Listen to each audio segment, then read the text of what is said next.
Our Fantasy has officially announced its new bingo card for 2026, and I may have made myself 2 TBRs. Last year was the first time I ever participated in Our Fantasy's bingo challenge, and I decided to go all out with hard mode. It was a great time, it was definitely a challenge, and I almost didn't succeed. I ended up finishing my last book on the 28th of March. I did have a final vlog that I'm really proud of. If you're interested in seeing how I did as a whole, I'll have that linked below. But honestly, it's kind of a win that is short-lived, not only because I waited to the last minute to accomplish it, but we now have a brand new board with 25 new prompts to accomplish, just asking me to make a new TBR. And yeah, as I said, I somehow made 2 TBRs. Let me try to explain myself.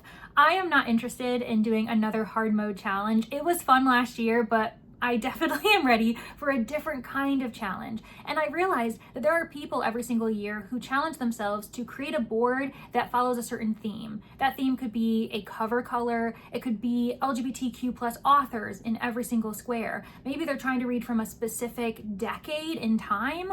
It's really interesting to see how creative people are. I know, breaking news, people are creative. And so I decided to simplify the challenge. I'm not doing anything too out of the box, but I've really gotten into science fiction this year, particularly in the last couple months. And so I thought, is it possible to create a board where every single book is science fiction? And no one's gonna be surprised. Yes, obviously it's possible. I did so. But when I stepped back, admiring my TBR, I started thinking, you know what? There are some fantasy books that could very easily fit some of these prompts, and I do want to read them. And I thought it would be fun to just play around and maybe make another board that is all fantasy. And then by the end of the day yesterday, I had 2 different boards, both with 25 books on the TBR.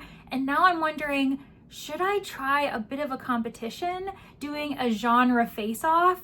It sounds really fun, and so I think I'm gonna do that. I'm not really sure how I would track this just yet, whether it be with vlogs where you're watching me have the 2 books battle each time for each square, or maybe it's just a check-in at each row. And I would ultimately just kind of look at the ratings, look at my experience, and see which genre did it better. I'm assuming I'm gonna enjoy the process in general, and most of these books are gonna be wins because I want to read them all, but I think it'd be fun to see what the end result is by the end of the year. And so essentially during this video, I'm gonna go square by square, prompt by prompt, presenting my sci-fi option and my fantasy option. And by the end of the video, if you're someone who's also trying to complete an Our Fantasy board and there's a couple prompts you have issues with, I'm gonna at least give you 2 different options that you can apply to your board if they interest you. Without further ado, let's check out what my 2 boards are looking like. Starting off with our first row. The first square is trans or non-binary protagonist. For my sci-fi option, I actually own a book that fits, and that is Hamajang Luck. This might have been on my 2025 board, and I ended up swapping it out for something. I can't remember, but it is also a book that I bought last year that I failed to get to, so I'd love to finally read it this year. And then for my fantasy option, I have Celestial Monsters by Aiden Thomas. This one is the second book to the Sunbearer Trials. It's a duology as well, which I know that's a prompt. It's actually 2 prompts. The further we get down to this Our Fantasy board, you'll see where they fit. So if you're looking for that, try it out. It is YA, which isn't really my thing, but I did enjoy Sunbearer Trials, and I'd like to finish out the duology, so this is a perfect excuse. For prompt number 2, we have judge a book by its title. Now for this one, it really doesn't matter what book you choose as long as the title intrigued you, pulled you in. I know for hard mode, you shouldn't be looking at the blurb at all, and honestly, these 2 books have intrigued me before I found out what they're even about. For sci-fi, I have The Iron Garden Sutra by A.D. Sui. This is a new release. It just came out in the last month, so for your 2026 square, it could fit as well. And it's kind of described as a sci-fi mystery. I do have an arc for it that I failed to read on time, and I do plan on reading it in a future vlog, so hopefully I can get this done sooner rather than later. And then for my fantasy option, we have The Invisible Library by Genevieve Cogman. This is a series that I've been meaning to read for years. Many people have recommended it to me. I know that in future books, it kind of lends itself to being a fantasy mystery at times, but I'm always game for a biblio story, a biblio narrative, and so The title alone told me that's what it would be, and that's why it fits perfectly for this prompt, because I didn't really need to know anything else. Prompt number 3 is a translation, and both books for both boards are ones I owned, which I was very happy to see. So for my sci-fi board, I have We by Yevgeny Zamyatin. This is translated from Russian. It originally came out, I believe, in 1920, and I have been meaning to read it. I don't know much about it, and I'm happy to go in blind, but it very clearly fits the prompt. And then for my fantasy option, this is part of a duology as well. Can you tell that I'm a fan of duologies?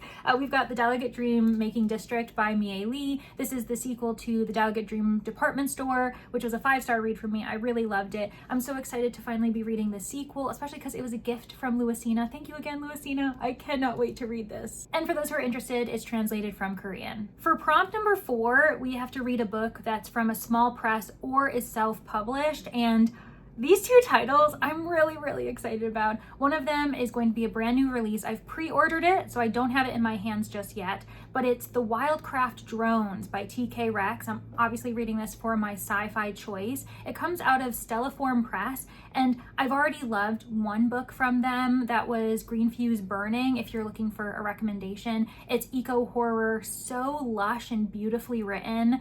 I am very excited for this other title that's coming out of that small press. And then for my fantasy option, this is a book that I do own on audio, and it is Manner of Life and Death by Kim M. Watt. It's the 3rd book in the Beaufort Scales series. It's cozy mystery, but with dragons, so it is a bit of a fantasy mystery. And books 1 and 2 were so hilarious, so fun, that I'm really looking forward to continuing the series. I don't need an excuse, but I'm happy that it counts for our fantasy. As a whole, I would argue that this board felt easier than last year's. However, this square really gave me trouble, and I'll be interested to hear if others felt the same way. For prompt number 5, we have to find a book with unusual transportation. Not only transportation that isn't common in the real world, but it had to be uncommon within the genre. And that really had me thinking for a moment, but I think I found 2 books that fit relatively well. So for my sci-fi option, this is going to be a new release. It hasn't come out yet. I think it's coming out in July. Mossed in Space by Rebecca Thorne. I'm really excited for this one. Apparently the ship is manned by a Moss pilot. Like, it's a Moss ship. I'm really excited. I have no idea what that even means, but I think it's going to be a really fun addition to what is being described as a cozy sci-fi romance. And then for fantasy, another book has come to mind, and I'm realizing it probably fits a little bit easier, but I have gone with The Train of Impossible Places by P.G. Bell. This is a middle grade fantasy. I'm trying to read more middle grade this year because one of my best books last year was a middle grade book, one of the few I read, and I was like, oh my gosh, what have I been doing? And so I do want to read a few more of the middle grade that are on my shelf. Another title that I do own, but it's in the other room because I wasn't initially thinking of it for this prompt, is actually The House on Chicken Legs, or The House with Chicken Legs. Duh, that would fit perfectly for this. And so if I don't read this title, I'm going to be reading The House with Chicken Legs. I love that 1 row in, I'm already changing this TBR. It's fine, but we're going to drop down to the 2nd row. And this 6th prompt is The Afterlife. This was tough for me until I realized it didn't have to take place in the realm of the dead. It just had to deal with it. And I was like, oh, I was making this way harder than I thought, but I do have a good sci-fi option for this. It is Harrow the Ninth by Tamsin Muir. Shout out to Julia for confirming that this clearly does count. Now, I know this one could count for the fantasy board as well. It's sci-fi fantasy with mystery plots, a lot going on, and I think I did mention in my vlog, because I read Gidney the Ninth for the last board, that I was like, I don't really know if I'm interested in continuing the series. And then, obviously, board 2026, this bingo card was like, Leandra, you're going to continue the series whether you like it or not. And so I think the universe is telling me something. And so I've thrown in Harrow the Ninth for the Afterlife prompt for my sci-fi board. And then for my fantasy board, I have Tomb of Dragons by Catherine Addison. This is the 3rd and final book in the Cemeteries of Amalo series. It is in the same universe as The Goblin Emperor. I've never read that title, but obviously I've read Witness for the Dead, Grief of Stones, and now finally I'm going to round out this trilogy. Hopefully I'm going to be reading it with Kirsten the the reading nymph because we read Grief of Stones together and it was so fun. But yeah, if you're interested in reading anything by Catherine Addison within this world, it fits for this prompt because we have a witness for the dead, and I know that that character is in Goblin Emperor, so I'm pretty sure that counts too. Prompt number 7 is Game Changer. This is a story that features a game or a competition, and I'm going to tell you right now, that is not a trope that I really enjoy reading. Obviously, there are exceptions to the rule. I mentioned the Sunbearer Trials earlier. That worked for me, but more often than not, I just don't have an interest in it. And so you know what I've done for both boards? I've used the one allowed swap and I'm reading different books for it, just so you know. So I'm not going to be providing any type of recommendations or options for Game Changer because I just don't have any interest in it. So instead, I'm just going to tell you what books I'm reading instead and for which prompts. So for sci-fi, I'm going to be reading The Potency of Ungovernable Impulses by Malka Older. This is the 3rd book in the Mossa and Plady series. It's Sherlockian sci-fi mystery with a second chance romance. They're novellas, meaning that, yeah, they have all of that in a very small package, but it's a fun time. And for this book, I've swapped the prompt as genre mashup. From the 2021 bingo card. And then for my fantasy square, we have Miss Percy's Pocket Guide to the Care and Feeding of British Dragons. What a mouthful. I thought the other title was a lot, but clearly Malka Older has something to learn from Quenby Olson. This is a title that I also own on audio, so I'm really happy to finally be reading it. And the prompt that I'm swapping Game Changer for is Cozy Sci-Fi Fantasy, which is from the 2025 bingo card. Prompt number 8 is Vacation Spot. Story takes place somewhere you'd want to visit. So for sci-fi, I'm going with Dinosaur Sanctuary Volume 8. I haven't read 7 yet, but I'm about to in the next week, and 8 is going to be coming out by the end of 2026, so I figure might as well allow myself some time to eventually get to that title. And it's set in Japan. It's a really cozy sci-fi manga series for those who are interested, for those who still love dinosaurs even as adults, or if you're a kid watching this, read this manga series. It's great for all ages. I'm really excited about it, and I feel as though it fits the prompt perfectly, not only because of its cozy in tone, but I also would love to visit Japan one day. And then for my fantasy board, I have Can't Spell Treason Without Tea by Rebecca Thorne.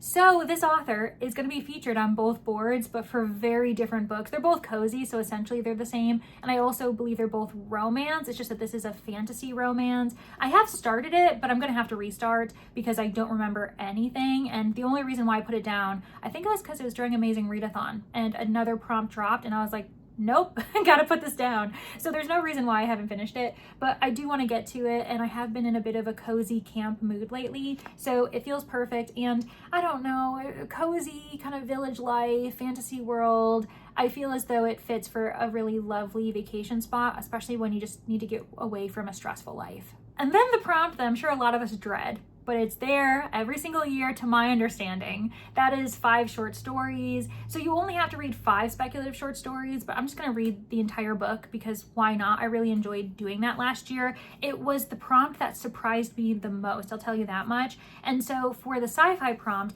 I have Solar Punk Winters. Last year I read Solar Punk Summers and had such a good time that I ended up buying a couple collections from Wild Reaver Press, and now I feel like I'm their poster child. Go check them out because they're great. And so I'm really excited about this one. Solar Punk is just a through line of hope. It's not necessarily utopian, but it is sci-fi narratives that surround people cooperating, collaborating, working together to either have a sustainable world or to fix what was broken. And it's really lovely. I think it's what we all need right now. And so I'm really excited for this winter collection. And then for my fantasy board, I realized there's a collection I've been meaning to read. And actually, whenever I go to the bookstore, which hasn't been very recently, it always calls to me because the cover is very distinctive. It's called Not So Stories.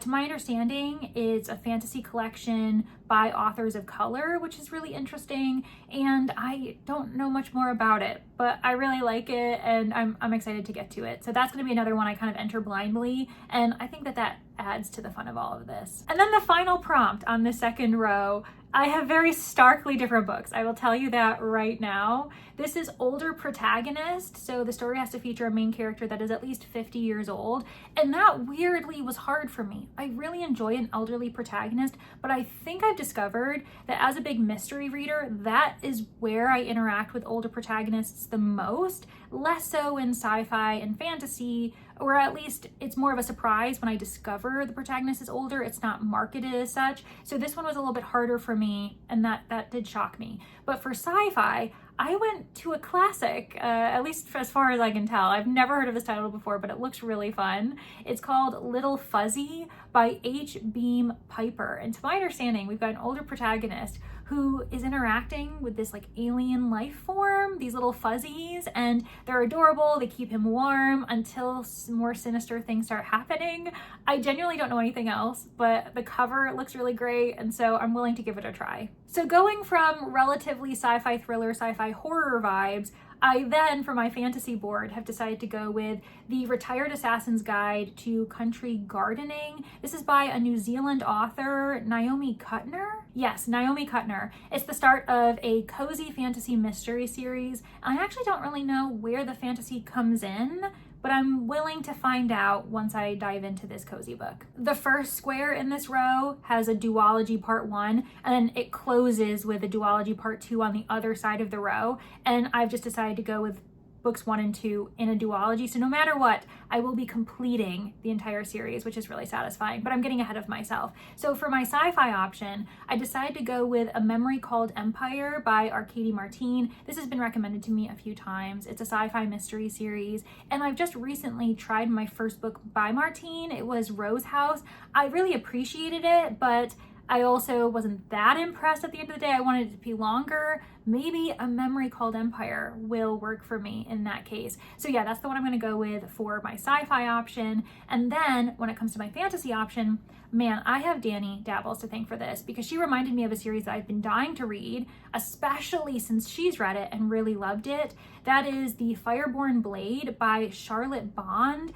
It looks really great. Honestly, the cover alone is what grabbed me the first time I saw it at the bookstore, and now I just can't get it out of my head. The Our Fantasy Book Club. This one might have been the square that I spent the most time in, and I haven't even really narrowed down my choice for sci-fi yet. 2 books that I do think are in the running include Terraformers by Annalee Newitz. I really enjoyed their book Automatic Noodle last year. I know it's not going to be the same concept, but I do think it's cli-fi, which is what I really love about science fiction. And then the other option I have is by Becky Chambers, A Long Way to a Small Angry Planet. I haven't read that, but I loved A Song for the Wild built by this author. It's funny that I'm mentioning Newitz and Chambers because the books I read previously by them both feature robots, and that is a big thing that I really love to read in sci-fi. So it's not surprising I started with those 2 books in their canon, but it's interesting to test out the waters elsewhere and see if I like these authors in another light. So either one, I think it'll be interesting. I just don't know which one I'm going to go with just yet. And then for fantasy, I've slotted in A Master of Jinn by P. Djeli Clark. Last year, I read The Dead Cattail Assassins, and in fact, I used it for my swap. I was supposed to be reading a book in the 1980s, and I was like, nope. So instead, I ended up doing some type of prompt swap so that I could count Dead Cattail Assassins. I love that book so much. It was one of my favorites of the year. And so I'm very excited to read another book by Clark, especially one that I know so many other people have loved. And it has a larger universe. There are more books a part of it that I could read if I love this. And so it feels like it's the right choice. And then our central square, prompt number 13, is to simply read a book published in 2026. Obviously, for my sci-fi board, I've already mentioned, 3 titles that are new releases. All of those could have been options, but I decided to go with Halcyon Years by Alastair Reynolds. I've never read anything by him before. I'm not sure if he's an author I'm going to enjoy. However, his newest release is a sci-fi mystery. We're following a PI investigating some type of strange happening, and so I'm really excited about it. I pre-ordered the audiobook, and I just haven't gotten to it yet, so this is a perfect excuse to finally do that. And then speaking of pre-orders, for my fantasy square, I ended up going with a fantasy horror, and this is the second book to the How to Survive Camping series by Bonnie Quinn. It's called The Lady in Chains. Last winter, one of my favorite books of the year, it was actually my best horror, so it really came in clutch because horror wasn't a great year for me last year. It wasn't a great horror...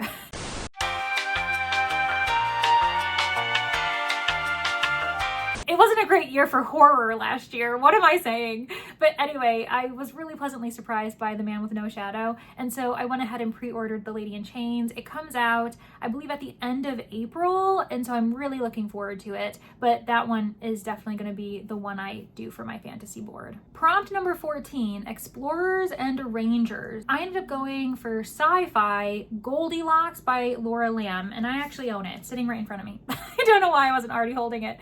Now, this one has been on my TBR for a few years. I had a professor during my master's recommend it to me. I went out, bought it immediately, and then didn't touch it. So I'm very excited about this. To my understanding, it is sci-fi, horror, maybe thriller, but the focus is that it's cli-fi, and that is what intrigues me the most. We follow a group of women who are off to explore the stars to find a planet that may be inhabitable for humans because they probably destroyed Earth, as we're doing right now. And so yeah, I'm really looking forward to this one. And then once again, for fantasy, I'm going with a completely different tone. Rather than being futuristic, I'm actually choosing a historical fantasy. That is The Tropic of Serpents by Marie Brennan. I ended up reading A Natural History of Dragons, was it last year or the year before? But I really enjoyed it. And so I'm looking forward to following our main character, Lady Trent, once again. She is definitely an explorer in her own right. She's investigating, learning about these dragons, and fighting for her right to do so as a woman.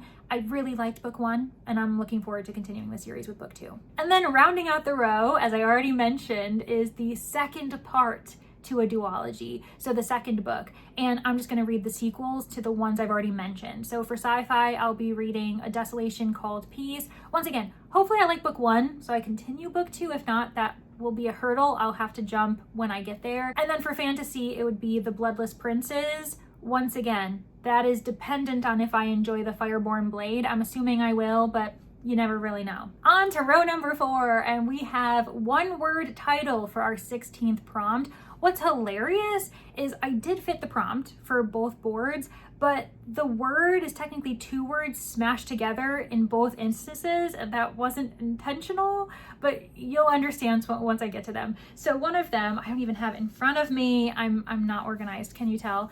We have Salt Crop by Yume Kitase. This is a title that I bought last year, didn't get to it, and I'm really upset because I feel like it's going to be a book for me. I'm really excited about this cli-fi narrative. And yeah, Salt Crop, it's one word, but it's essentially 2 words put together. And then for my fantasy board, I've got Idle Fire. Once again, Idle Fire, 2 words, but the authors decided to smash it together, and I'm not complaining. This is by Grace Curtis. I'm really looking forward to this because I think that they're both going to be journey books, but in very different senses. One is a journey searching for family, and Idle Fire, I don't really know much more about it, but yeah, I'm really looking forward to it. And both covers are stunning in my opinion, so I feel like they actually kind of complement each other really well. And then probably one of my favorite prompts, it is non-human protagonist, a story that features a main character who's not a human. And with sci-fi, you'd probably assume, oh, she's going to choose a book where the main character is a robot. I was tempted. However, there's another book I really, really want to read. It comes out this year, and that is Green City Wars by Adrian Tchaikovsky. To my understanding, the main character is a raccoon who's a PI in the big city. A mouse goes missing. And so this is described as a bit of a sci-fi fantasy mystery noir. I'm really looking forward to it. Adrian Tchaikovsky has never disappointed me, and so I just imagine that this is going to end up being one of my favorite books of the year. We'll see, but I have really high hopes. And then for fantasy, I feel as though it should count. I'm realizing that the protagonist, the main character, probably is human, and I'm like, oh no. But I'm going to slot it in anyway because it's a book I do want to read. It is Clean Sweep by Alona Andrews. This is a book, a series that people have loved. I know Danny's really enjoyed it. Julie, a few others have really been shouting their praises from the rooftops. And I just have never tried this author before. I worried that, actually it's 2 authors by the way, it's a married couple, which I love the idea of, but they tend to write fantasy romance to my understanding and other types of romances, and so I wasn't sure if it would be for me, but because I know so many different types of readers who've enjoyed it, I feel like I'm gonna like it. And to my understanding, this hotel, this B&B set in Texas of all places, does have guests that aren't human, I think, and so that's why I think it could count for the non-human protagonist. Let me know in the comments if it doesn't count. I understand. I really hope it does though. Prompt number 18 is middle grade. So obviously the R fantasy gods heard my prayers. Oh, Leandra, you want to read more middle grade? Here is a prompt to do just that. I thank you very much. So for my sci-fi option, I have The Wild Robot by Peter Brown. So even though the last prompt, I didn't take the opportunity to read a robot protagonist, I'm making up for it immediately with this title. I haven't seen the movie, and I'm really excited actually. I have the book. Why am I so bad at, I keep forgetting that I've got the books in front of me. Leandra, help out future editing, Leandra, because she's gonna be annoyed if she's gotta put in this graphic. So yeah, I'm really looking forward to it. I think it's gonna be really sweet, thought-provoking, and just a perfect palate cleanser. And then for my fantasy option, I am once again giving a try to Tea Kingfisher with A Wizard's Guide to Defensive Baking. I think this is gonna be the area of Tea Kingfisher that I like the most. I haven't really hated anything by her, but I've also not really enjoyed the titles I've read in the past. I don't think I've been choosing very well. I think I've been choosing genres or areas of fiction that are kind of destined to not work. And so with this one, a middle grade fantasy, I know that in the first chapter there's a murder, like there's a dead body on the bakery floor. So I feel as though immediately this is more my vibe. And Tea Kingfisher's writing style, even when I was reading her adult work, I was thinking it makes sense that she's a middle grade author. So I just feel as though her writing style is gonna work for me in that form. And then weirdly with prompt 19, I also had trouble. I don't know why. I shouldn't have had trouble with this one, at least not for sci-fi. I could see fantasy readers balking at the idea of First Contact, thinking, oh, I'm gonna have to read a sci-fi book, but they do make sure that it's broad enough where it could fit all types of genres. Story prominently featuring interspecies or interracial meeting for the first time. So that could be a human meeting a fairy for the first time or something like that. But for sci-fi, I ended up going with Jitterbug by Gareth Powell. This is a new release. It's also a book that I recently acquired, and I'm trying to read every book I buy this year, as I do every single year, and as I fail every single year, but maybe 2026 is my time. We'll see what happens. But yeah, this one looks fun. It's probably gonna be a very short romp. We'll see if it works for me. I've never read from this author before, so yeah, I'm gonna be taking a risk, but I am excited about it. Now, my fantasy option is very, very different, not only in genre and in tone, but in size. And you all are gonna be very surprised, but I have access to it on audio, so I figure I might as well put it in this slot. And that is The Wandering Inn by Pirate Abba. This is self-published.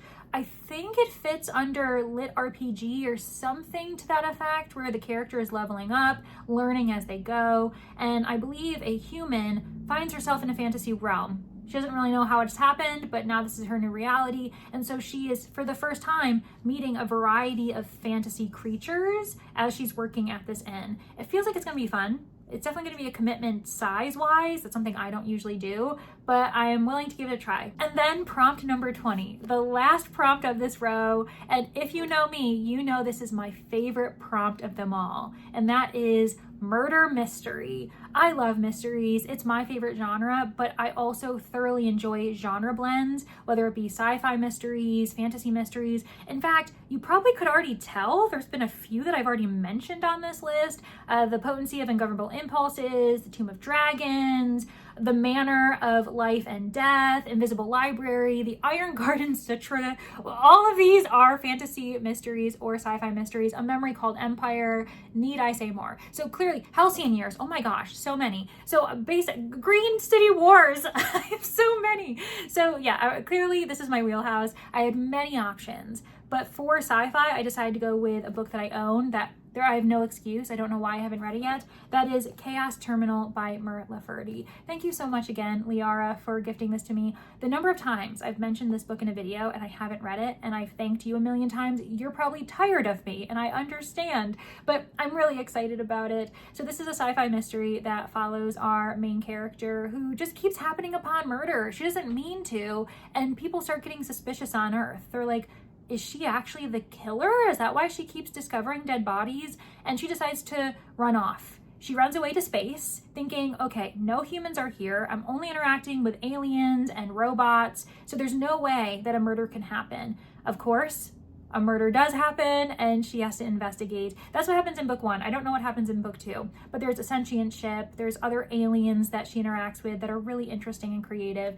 It's a really good time if you enjoy sci-fi and a good mystery. You can't go wrong with this. So for fantasy, I'm going to be reading Wayward Souls by Susan J. Morris. I'm hoping to buddy read it with Kirsten and Danny because I ended up reading Strange Beasts with Kirsten, and really the reason why we read it is thanks to Danny because she really enjoyed it. So it just feels fitting that the 3 of us should read it together. This one is interesting because it plays with horror elements. We've got characters from Dracula, from Moriarty homes, that type of era, so very Victorian in nature. We also have fantasy creatures, a mystery at its heart, 2 main characters investigating things, and in this sequel, we're heading off to Ireland, which should be really fun. So yeah, this is probably the square I'm most excited about, not only for the prompt, but for the 2 books I'm going to be reading for it. And as we switch our focus to row number 5, the last row in this bingo card, I can't help but thinking, oh, how the mighty have fallen.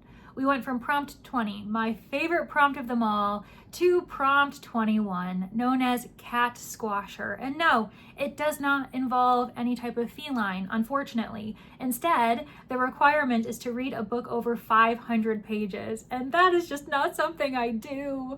But I appreciate the challenge. I'm glad that it's forcing me to go out of my comfort zone, because really quite a few of these titles are short, if not novellas. I really do think I ended up including quite a few novellas on both bingo cards, so you know what?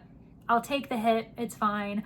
I will say that I'm pretty sure both books I've selected actually fit for hard mode somehow. One of them might not. I think it might be under 900, but the other one definitely is over 900, and I don't know what that means. I don't know why I'm punishing myself further, but it's fine.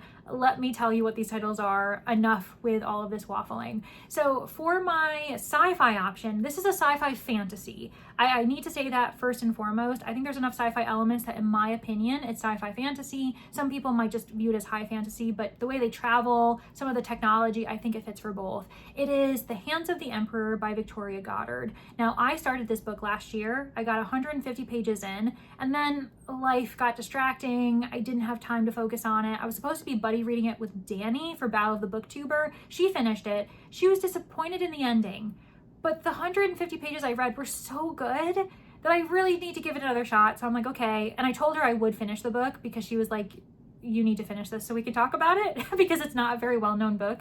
So I will do that, and that's going to be for my sci-fi option. And then for fantasy, we have Brandon Sanderson's The Way of Kings. Once again, it's a book I've told Danny I'm going to read.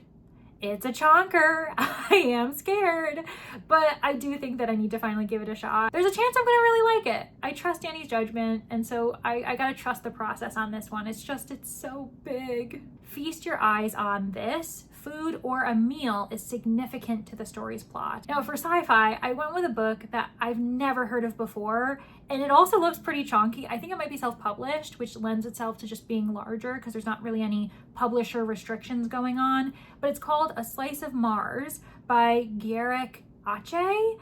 I don't know anything about it. I think it's set in like a galactic pizza shop. I'm imagining it's gonna be quite cozy, which is really perfect for the prompt anyway. And so yeah, I'm gonna cross my fingers and see if this ends up working for me. For fantasy, I had quite a few more options, and I decided to go with one that has been on my TBR for 2 years now. Still haven't read it, don't know what's going on with me, and that is Cursed Cocktails by S.L. Rowland. I know that quite a few people have enjoyed this. It got more popularity specifically after Legends and Lattes blew up because people were suddenly hungry for more cozy fantasy that was set in some type of food establishment, and I ended up getting a secondhand copy from Pango Books on a whim. I was actually getting this as reconnaissance for Battle of the Booktuber as well, and I just didn't end up recommending it to anyone. But yeah, I'm hoping to read it. It looks like it's a great cover. We'll see if I enjoy it. It's interesting, actually, that both of the books I've chosen for this square specifically, they happen to actually fit the small press self-published square as well, but I'm counting them for Feast Your Eyes on this. So that's kind of fun to see that literally those could be interchangeable. We now have to read a book published in the 1970s. For sci-fi, I decided to just go with one of the most obvious classics, that is The Dispossessed by Ursula K. Le Guin. I've read The Left Hand of Darkness many years ago. I didn't like it that much, but I really appreciated how thought-provoking the concept was. And I've been told that The Dispossessed is actually more solar punk than anything else. And that has obviously been something that I've been intrigued about. You know, I've been reading it like a madwoman for the past month. And so I'm really excited about it. And I've been avoiding Ursula K. Le Guin for way too long.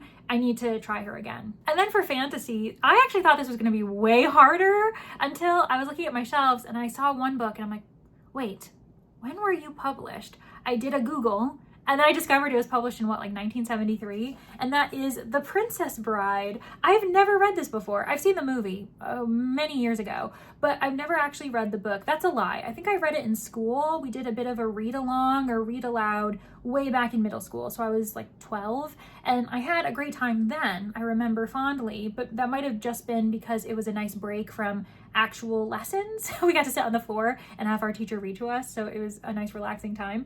But yeah, I'm looking forward to finally properly reading this classic. And I'm really glad that Our Fantasy is making me do it because this has been on my shelf for quite a few years. Ooh, oh my gosh. Okay, so for prompt 24, we have politics and court intrigue. The reason why I'm so excited is because the matchup between these two books, if I truly treat it like a face-off, this is the biggest competition yet because we've got books by authors that have been best books of the year for me, both of them. So this is going to be really tough if I do decide to have them face off with each other. For sci-fi, I have Outlaw Planet by M.R. Carey. Now this is part of the Pandemonium universe. If you're still looking for a duology, then I can highly recommend Infinity Gate and Echo of Worlds. I read both books last year and they were so freaking good. They were so well done, so thought-provoking that I'm so excited to return to the world, but from a different scope with this standalone. And yeah, I have very, very high hopes for it. And then for my fantasy option, I have a new release that I still have to wait quite a few months for, but I'm so excited for it. And that is A Trade of Blood by Robert Jackson Bennett. This is the third book in the Anna and Din mystery series, also known as In the Shadow of the Leviathan. It's a Sherlockian fantasy mystery that is very much steeped in discussions of empire, of politics, of being careful about causing an imbalance with every other working thing happening. So it's really interesting. I've loved the first two books. Both of them are 5 stars for me, so I have very high hopes for A Trade of Blood. I'm chomping at the bit. I want that book in my hands ASAP. And then finally, the last prompt on both board is author of color. For sci-fi, I have a book by Denise Crittenden. This is Where It Rains in Color. This was a spontaneous purchase last year. While I was on holiday, I was visiting family and I stepped into a bookshop while I was traveling and I thought, you gotta bring a few books home. And so I ended up grabbing this one. The cover is gorgeous. I'm very excited about it, but I don't really know much more than what the cover is giving me. So I'm gonna be entering it blindly and we're just gonna hope that it's a winner. And then my final title for my fantasy board is gonna be The Lies of a Jungo by Moses Osa Utomi. I've been told that I should really love this, especially after enjoying The Dead Cattail Assassins, as well as In the Shadow of the Fall by Toby Ogundiran, another first book in a duology. Highly recommended that, and then At the Fount of Creation. That duology is so well done. I read it in 1 month, so once again, if you're looking for a duology, I'm telling you, I'm your girl. I've got so many recommendations from that particular type of series. But anyway, I'm really looking forward to The Lies of a Jungo. If I like it, it's the first in the series, so I've got more to read. We're just gonna have to see what happens. And there we have it, my 2 different bingo cards. I've got one for sci-fi, one for fantasy. Let me know in the comments which one you think you'd more likely do if you were given the choice, and or which board you think is going to be more successful for me. If you're not feeling chatty, I fully understand. How about you let me know via emoji what book you are currently reading? See if I can guess them in the comments. I probably can't. You're gonna have to give me 3 or 4 because I'm probably not very good at this game. But yeah, if you want to leave something but you don't really have much to say, provide me with those emojis in the comments. I'd love to see them and see what type of emojis you end up coming up with. Thank you all so much for hanging out with me. I really do appreciate it. If you're interested in seeing how I actually did succeed in my hard mode challenge last year, I'll be sure to have my most recent vlog up. And I really do hope to see everyone in the next one. Take care of yourselves. I hope you're reading good books, drink water, sleep, eat, all that good stuff. Okay, bye everybody.